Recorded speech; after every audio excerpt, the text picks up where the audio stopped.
दोस्तों करीब 32 साल की एक लड़की के हाथ में मोबाइल होता है।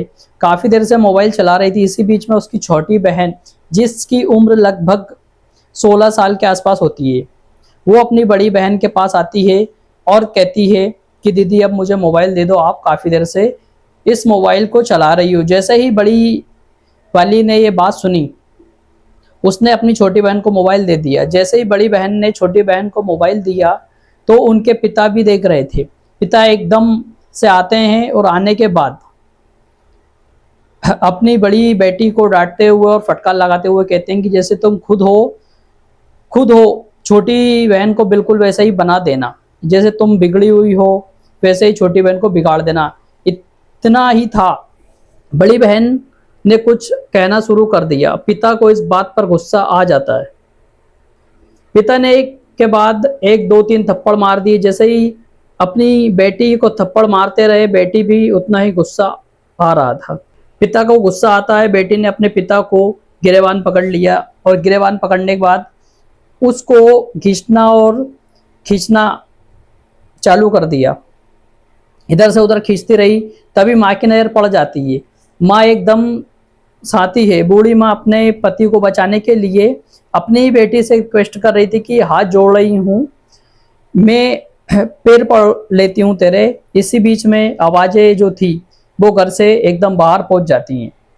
जैसे ही घर से आवाज बाहर पहुंच जाती है तो राहगीर या आसपास के लोग तुरंत मौके पर आ जाते हैं। आखिरकार किसी भी सूरज समझ बूझकर बेटी को शांत कराया जाता है। बेटी शांत हो जाती है, लेकिन एक शर्त रख लेती है कि मैं आज के बाद अपना खाना खुद से बनाऊंगी और खुद से ही खाऊंगी। तुम्हारे लिए ना कुछ बनाना है ना कुछ खाने को देना है, तुमसे अलग हो जाती हूँ।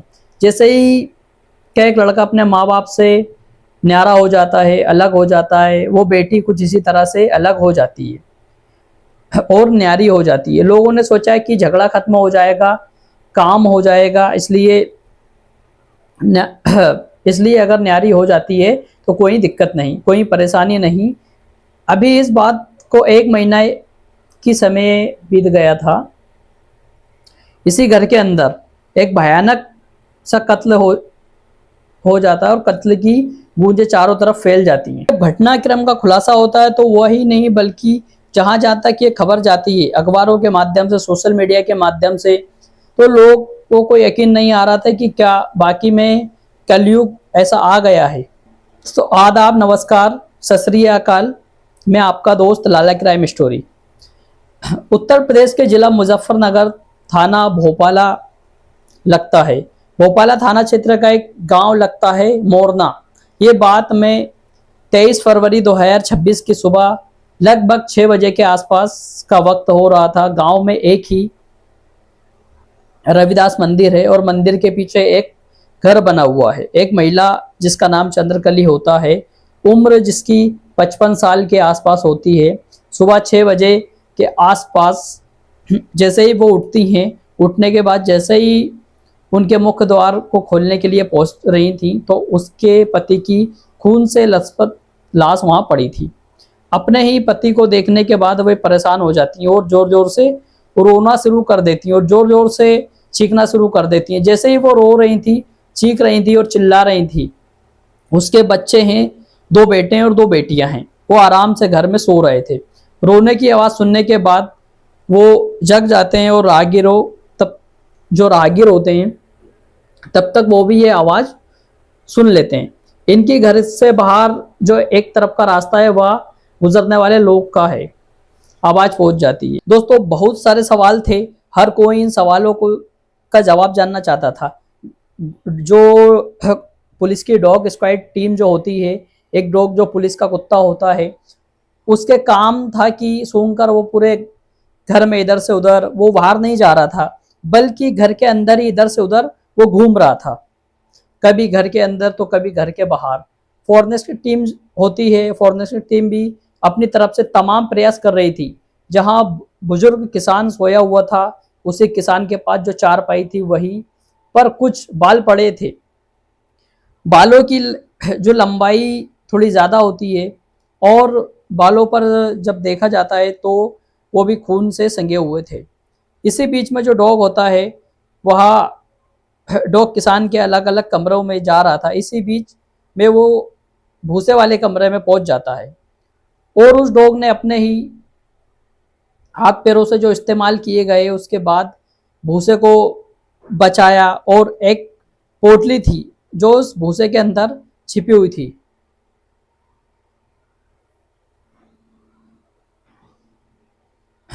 आखिरकार उस पोटली को बाहर निकाल लिया जाता है।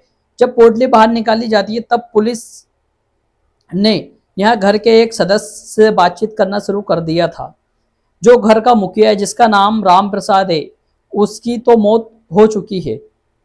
उसकी पत्नी उस उम्र जिसकी 55 साल है, नाम चंद्रकली होता है। जिसका नाम जो उनका बड़ा बेटा होता है जिसका नाम अमित है और जो जिसकी उम्र है 32 साल आसपास होती है। एक बेटी है जिसका नाम कोमल है, उसकी उम्र लगभग 31 साल होती है के आसपास होती है और वो 5वीं तक पढ़ी लिखी होती है। एक बेटी जो फिलहाल 11वीं कक्षा में पढ़ रही है और एक बेटा होता है जिसका नाम सुमित है जिसकी उम्र लगभग 13 साल के आसपास होती है। 2 बेटियां हैं और जो सबसे बड़ी बेटी है वो दोनों की शादी हो चुकी है।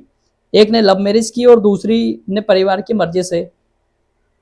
इस पुलिस इस घर में के अंदर लगभग 2 घंटे तक रहती है और 2 घंटे तक रहने के बाद यह एक पहलू को एक चीज को तलाशने की कोशिश कर रही थी। इसी बीच में पुलिस ने डॉग स्क्वाड की टीम से मदद को इसी बीच पुलिस ने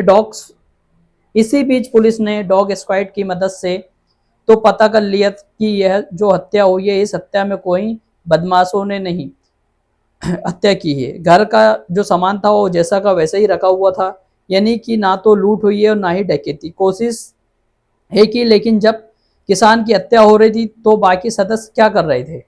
दोस्तों सारे सदस्य सोए हुए थे। पिताजी मुख्य द्वार से थोड़े पहले आंगन में सोए हुए थे। बड़ी बेटी और छोटी बेटी दोनों उठती हैं। उठने के बाद अपने ही पिता के पास पहुंचती हैं और दराती से सिर चाकू से ताबड़तोड़ वार करना शुरू कर देती हैं और पिता को तब तक मारने की कोशिश करती हैं जब तक पिता का दम नहीं निकल जाता। हालांकि पिता ने अपनी जान बचाने की कोशिश की और जब तक कोशिश करते रहे तब तक वाली बेटी के जो बाल होते हैं सर के हाथ में आ जाते हैं। वही बाल टूट गए थे, वही बाल खून से सन गए थे और जब फॉरेन की टीम को मिल जाते हैं आखिरकार पुलिस ने इस घटनाक्रम का खुलासा करने के लिए, लेकिन लोगों को यकीन नहीं हो रहा था कि ये घटना तब की है जब लखनऊ की वो घटना का खुलासा होता।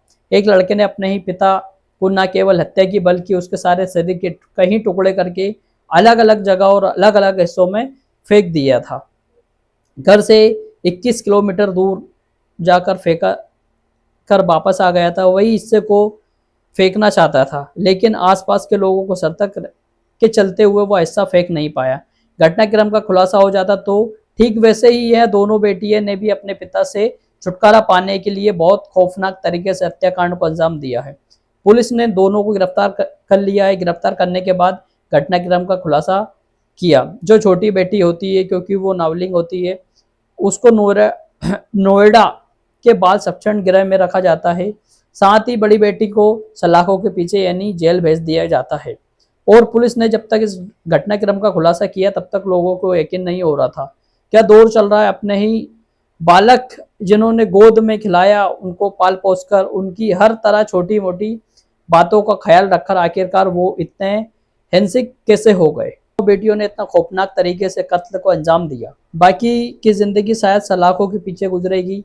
जो शादी का ख्वाब देख रही थी वो शायद कभी पूरा नहीं हो पाएगा। हालांकि छोटी बेटी तो 2.5 साल जरूर जेल में रहेगी, वो छूट सकती है, लेकिन बड़ी बेटी कभी राहत नहीं मिलेगी। वो बड़ी समझदार थी, वो चाहती थी अपनी बहन को समझाकर इन सब चीज में रोकथाम कर सकती थी। दोस्तों इस पूरे घटनाक्रम को सुनने का उद्देश्य किसी को परेशान करना नहीं, किसी का दिल दुखाना नहीं बल्कि आपको जागरूक करना है। आप सचेत रहना सीख सकते हैं और जाते जाते बता दें कि बच्चों पर नजर रखनी चाहिए, लेकिन उन्हें इतना भी ज्यादा परेशान नहीं करना चाहिए कि वो चिड़चिड़ा रहना शुरू कर दें और कत्ल की नौबत आ जाए। धन्यवाद।